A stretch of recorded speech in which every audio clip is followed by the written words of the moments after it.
Shalom Bapak Ibu Saudara-saudara Jemaat Komunitas Gereja Kristus Ketapang yang dikasihi dalam Tuhan Yesus Kristus.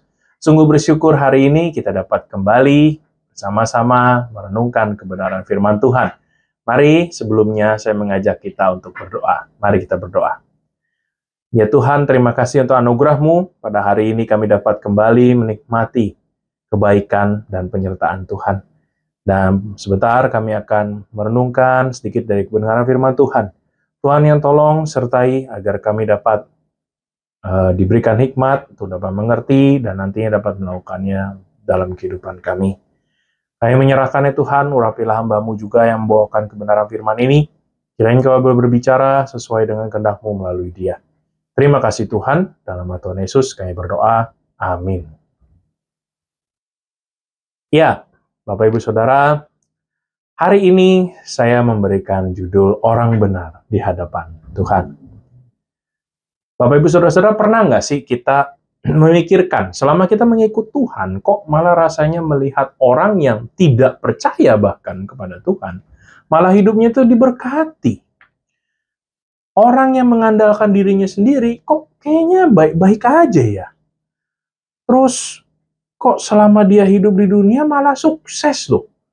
Keturunannya juga tambah sukses, padahal dia tidak mengenal Tuhan.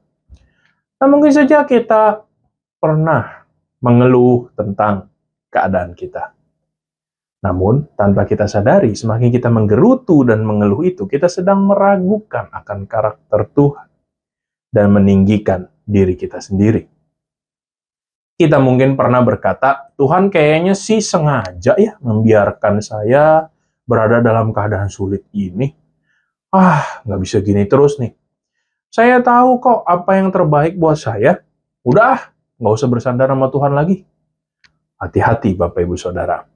Hati manusia, kedagingan kita, itu cenderung mengasihani diri sendiri.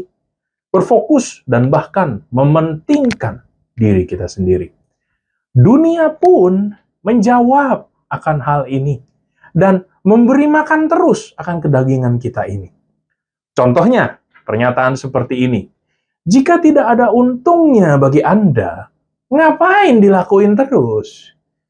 Lebih jauh lagi, jika gereja tidak dapat memenuhi kebutuhan Anda, tinggalkan saja. Anda layak bahagia. Tidak perlu mengkhawatirkan kebutuhan orang lain. Tuhan ngerti kok kalau kebutuhan Anda adalah yang utama. Dan banyak hal-hal lain yang mengatakan sedemikian rupa, ujung-ujungnya mentingin diri sendiri.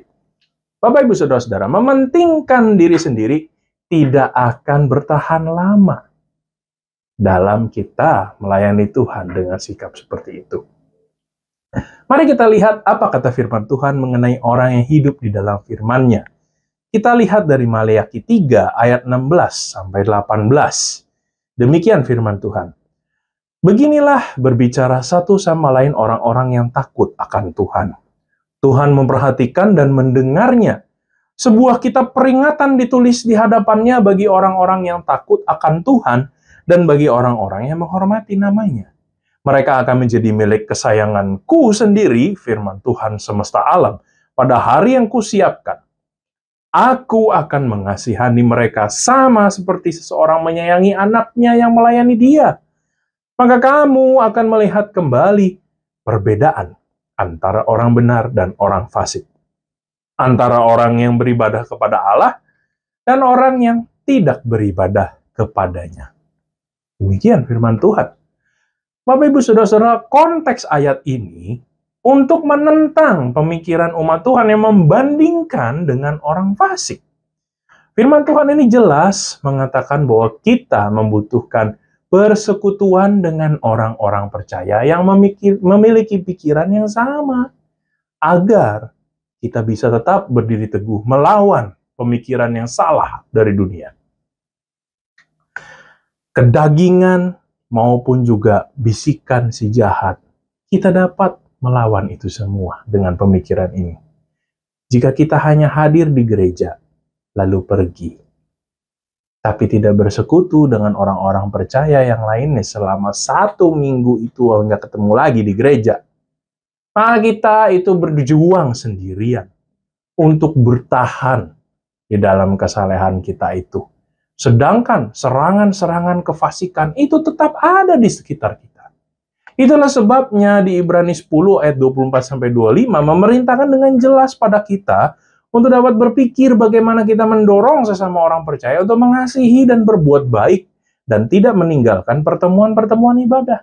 Namun saling mendorong satu sama lain menjelang hari Tuhan yang sudah mendekat. Kata memperhatikan di ayat 16 tadi, itu berarti menajamkan telinga. Kata mendengar di sini, ini menarik. Ini berarti membungkuk menyimak agar tidak melewatkan sepatah kata pun. Gambaran seperti ini, gambaran seperti orang tua yang mendengarkan pembicaraan anak-anaknya. Tentu saja Tuhan mendengar dan mengingat semua yang dikatakan. Setiap orang percaya, setiap saat dia tahu, dia dengar. Namun, gambaran secara manusiawi ini yang diterapkan kepada Allah, ini buat mengingatkan kita kalau Allah tidak melupakan anak-anaknya saat mereka berdiri teguh bagi Dia, dan atau saat mereka membayar harga untuk melayani Dia. Bapak, Ibu, Saudara-saudara, Tuhan meyakinkan umatnya bahwa Ia mendengar dan memperhatikan apa yang telah diabaikan atau diremehkan oleh dunia. Dunia memperhatikan orang-orang yang berkuasa, orang-orang yang kaya, terkenal. Dunia perhatikan itu. Akan tetapi Tuhan memperhatikan mereka yang takut kepadanya dan melayaninya atas dasar kasih. Mereka adalah hartanya yang istimewa. Jadi sebagai umat Tuhan, kita tidak boleh menjadi putus asa saat melihat kemakmuran orang fasik atau melihat pencobaan demi pencobaan yang kita alami. Ketika pada akhirnya, pada nanti Tuhan menghakimi dunia ini, sesuai janjinya, garis pemisah antara orang benar dan orang yang fasik, antara orang yang melayani Tuhan dengan tulus dan orang yang tidak melayani Tuhan, itu semua terlihat jelas. Kiranya Roh Kudus menolong kita untuk mampu menjalankan kehidupan sebagai orang benar. Mari kita berdoa. Ya Bapa, hamba sudah selesai bicara. Kiranya Engkau yang tetap menolong setiap kami yang sudah mendengarkan firman-Mu ini. Tanamkanlah dalam hati kami, dan Roh Kudus-Mu boleh menumbuhkannya di dalam kehidupan kami sehari-hari. Dan biarlah kami tetap terus berpegang teguh pada Tuhan, bersandar pada Tuhan, tetap melayani Tuhan. Sebab itulah orang-orang benar yang Tuhan ajarkan pada kami. Terima kasih ya Bapa. Kami menyerahkan kehidupan kami ke dalam tangan-Mu. Dalam nama Tuhan Yesus kami berdoa. Amin.